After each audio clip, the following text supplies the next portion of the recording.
i-generalize ko na lang ito, yung mga tao na may mga kapamilyang abroad, at saka sabihin ninyo na, Good morning, Philippines! Hi guys! Good evening, lit vlog! Hello po sa inyo. And today is Sunday. Yeah, Sunday today. Nag-ano lang ako guys, the whole day I was editing and also playing and talking to my friends. And right now, it is late to vlog.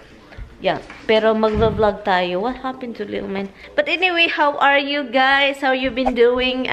Yeah, so, yun, sana okay lang kayo dyan. And magva-vlog tayo kasi gusto kong mag-vlog and I just wanted to say hi to you. And the little man is right here. Okay, so I'm going to the garage because Monday I have, I was sleeping also. I was like very sleepy today. Like very sleepy that I don't get it. Like my eyes, I can't stop yawning. I need to clean up the garage. Not the whole garage. I just want to make space. Malaki naman yung space niya doon, guys. Kaso, ang problema, may paparating na delivery this coming Tuesday. Ano yan guys, para sa snow. Diba, paparating na yung snow. And then this coming Wednesday, another snow na naman. Nakita na ninyo, diba, may snow. So another snow na naman. This is good to have, like, to clean up the snow. Machine yung gamitin kasi hindi kaya kapag shovel. Mag-shovel lang kami. At lubat din ako guys. So kapag mag-shovel talaga manual, masakit sa puso. At saka, I've been doing that since I got here. It's tiring. I've been helping Kami. And it's really tiring. Anyway, I have to change battery. Okay, you wanna follow me? Come. Come here, follow. Follow. Let's go out. Gagawa lang ako ng space and then I will be right back. Kasi I have to move this a little bit forward over there. No. Kasi yung in-order namin, guys, i-connect siya dito sa unahan ng lawnmower namin para pag may snow, ito na lang yung the drive namin or ako para to clean up the snow. So yun.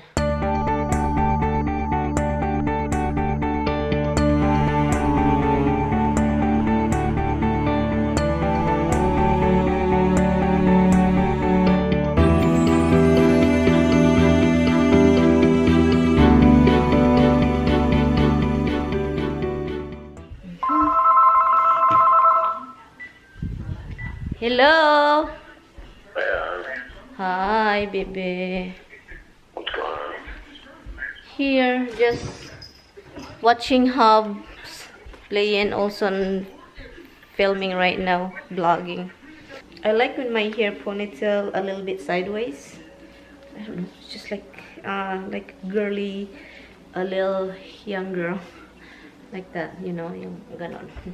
So, magluluto ako ng rice. Nakalimutan kong magluto ng rice. Now, it's time check. It's 5:30 na. And, ano ko ba? Yun.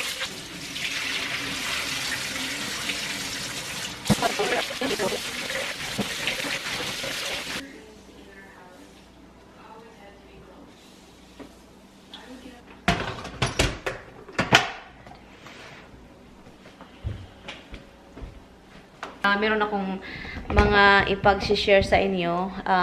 Hindi ko alam. While cutting this garlic, meron akong i-share sa inyo. Paano ko ba sabihin? May nag-comment. Matagal-tagal na ito, guys. May nag-comment. Yung ano daw, selfish. Ano daw ako, daughter. And selfish sister. Alam nyo, sa mga ganong comment ba, na parang ganun ba? Alam nyo, sa tingin ko, yung mga nagko-comment na ganun is kapamilya. Yung mga kapamilya nyo ba, no? Parang feel ko talaga na kilala nila ako at ayaw nila ako. At saka meron naman ako mga pinaghihinalaan. Actually, hindi lang isa. Madami-dami sila. Mga kadugo ko rin din. Pero hindi ko sila kilala, hindi ko kilala yung nag-comment. Pero may mga hinala ako na kadugo, mga cousin, auntie, pero meron ako mga pinaghihinalaan, pero hindi ko nasasabihin guys kung sino. Sila yun. Yung mga pinaghihinalaan ko, sila yun. Kung gusto ko lang sabihin, kung sa tingin ninyo na nag-ano ko dito, nag-asawa ng kano, 'di ba? At saka andito sa ibang bansa. And then ang sa tingin ninyo, pamumuhay namin dito sobrang maganda na. Hindi naman talaga sobrang palikatulad sa Pilipinas na mahirap. Pero dito din maraming mga problema, guys. As in, hindi niyo alam, maraming problema. And kung sasabihin man ninyo, oh, wala kang padala, hindi ka nagpadala ng mga malalaki, mga pang-party or mga pambili dyan, pang-lingaw-lingaw, sa Bisaya pa. Hindi man lang inano namin yung pera dito, or lalo na yung asawa ko, pinagtatrabahoan niya yun. Hindi man lang namin dito kinukuha ng pera para lang panggasta, kung pang-party-party, mga ganon. Or yung sabihin na, oh, ba't hindi ka pa nakapambili ng bahay, ganyan. Wala pa eh. So, kung meron na kayong mga pambili, kayo dyan, na i-generalize ko na lang ito, yung mga tao na may mga kapamilyang abroad, at saka sabihin ninyo na, oh, ba't hindi ka pa nakapabili ng bahay? Yung iba dyan, ang bili na, ang laki, ang grabe, ang gara ng bahay nila, pang mansion talaga. Kasi may pera sila eh. Kung hindi kami naghirap dito, at saka kung meron kami extra, why not, diba? Pero wala eh. May mga kano talaga na may mga kano at Pinay na nag-asawa sila dalawa, yung Pinay na nag-asawa ng puti, na maswerte talaga sa mabait yung asawa at nakapabili ng bahay doon. Ganyan. Pero maswerte yung iba, katulad ko, maswerte ako, mabait yung asawa ko, pero maswerte din ako dahil hindi ako pinabayaan. At sa isip ko kasi, kapag may pera na ako talaga, hindi man ako muhatag, muhatag ko ba? Yung totoong meron na talagang extra, wala nang mga alalahanin ba na, paano natin yung bayaran yung bill natin dito sa Amerika? Yung mga ganun ba? Yun. Yung mga wala nang problema ba na yung mga bayaran dito, okay na. May pera na tayong extra, yun. Yun lang sasabihin ko, guys, na hindi porket nakapag-asawa kami ng puti, pwede na kami lahat magpadala sa Pilipinas para pang party doon, ganyan, guys. Mga unahin natin yung mga dapat unahin, you know. Kung meron pera, magpabahay, di ba? Kaso wala eh. So, wag mo akong sabihan na selfish. Kung nanonood ka man ngayon, wag mo akong sabihan na selfish. Kasi gusto ninyo, di ba? Gusto ninyo padala. Kasi meron din akong dream, meron din akong pangarap, guys, para sa family ko. Kaso, hindi pa. Pangarap lang pa muna ngayon. Pangarap muna ngayon. Pinirito ko na lang siya, yun.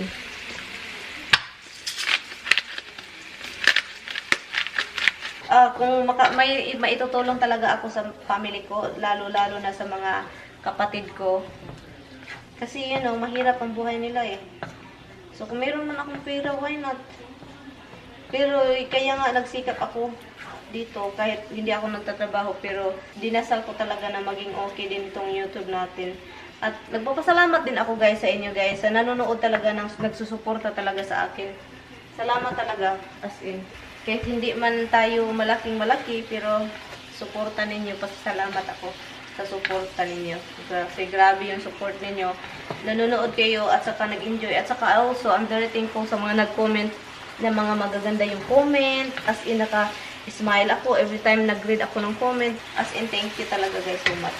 Hindi ako selfish. Ginawa ko yung dapat gawin. At saka, yes, meron din ako mga dapat unahin dito. And kung hindi man ka pamilya, kung mali man ako, sorry na. Pero hindi ako selfish lang yung masasabi ko. Ginawa ko lang yung mga ginagawa ko. At hindi ko rin pinabayaan yung magulang ko noon. Kahit si Tami, hindi pinabayaan namin yung magulang ko noon. Hindi namin pinabayaan sila. Palagi yan sila. Pinadalhan yan palagi. At saka always support. Support talaga kami sa kanila, as in. Pati yung asawa ko, siya pa nga yung So, hindi kami ganun, guys. Kapag may pera talaga, may mga plano ako, guys, sa family, guys. Pero, mangyayari ba yun? The future? Hindi natin alam, di ba? Pero marami akong mga iniisip na gawin para sa amin, magkakapatid, at sa aking magulang yun. Ang hirap. Ang hirap palang magkalisod. Magkalisod pala ang mahirap. Anyway, so kakain lang tayo ng eggplant. Anyway guys, ano ng oras guys? Alas 7 na. Okay, let's go out. We'll go out this way. So, palabasin ko muna sila guys. Baka may skunk na naman.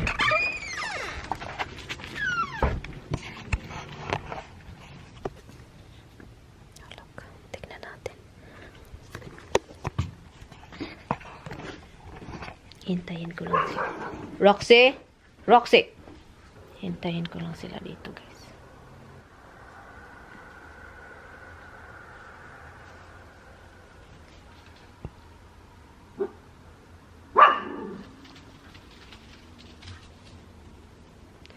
Si Misty na lang hindi nagwiwi. Hey!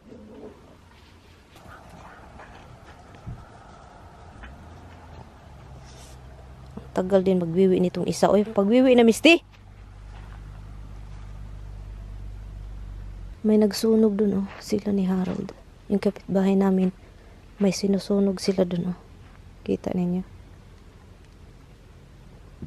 Ang tagal naman magwiwi nitong si Misty. Uy! May sinusunog.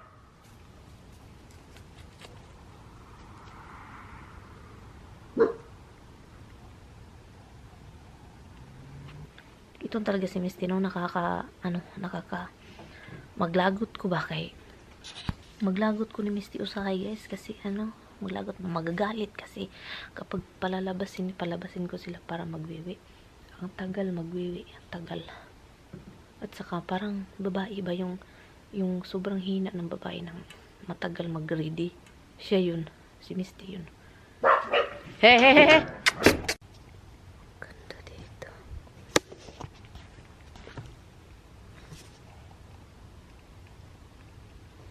Ang ganda. Gabi pa. Paano na kaya na? Kami, Mister, you done? Kami na, let's go in. Tagal talaga nito. Babaeng to. Takot ako guys dahil nanonood ako nitong yung mga investigation ba about yung 1990s, 1980s, yung mga nangyayari noon ng mga kaganapang karumal-dumal. Iwan ko kung bakit naon ito eh. Yun kasi yung pag-on ko sa TV, yun na. Iwan ko. Natatakot ako sa sarili ko ba? Natatakot ako, oh my God. Ba't tumitingin ako nitong mga kiling-kiling nito? Anyway, matutulog na din ako, guys. Yung kapitbahay pa lang namin, guys. Yung doon, yung may swimming pool. Yung kausap ni Tami palagi. Nagsusunog sa labas. Iwan ko kung ano yung sinusunog niya. Pero I think it's okay to sunog-sunog because hindi illegal kasi dito guys. May buwan kasi na dapat kang magsunog. At may buwan din na parang ayaw ba, depende sa weather. Kasi kapag mahangin, yun bawal yun kasi magkasunog.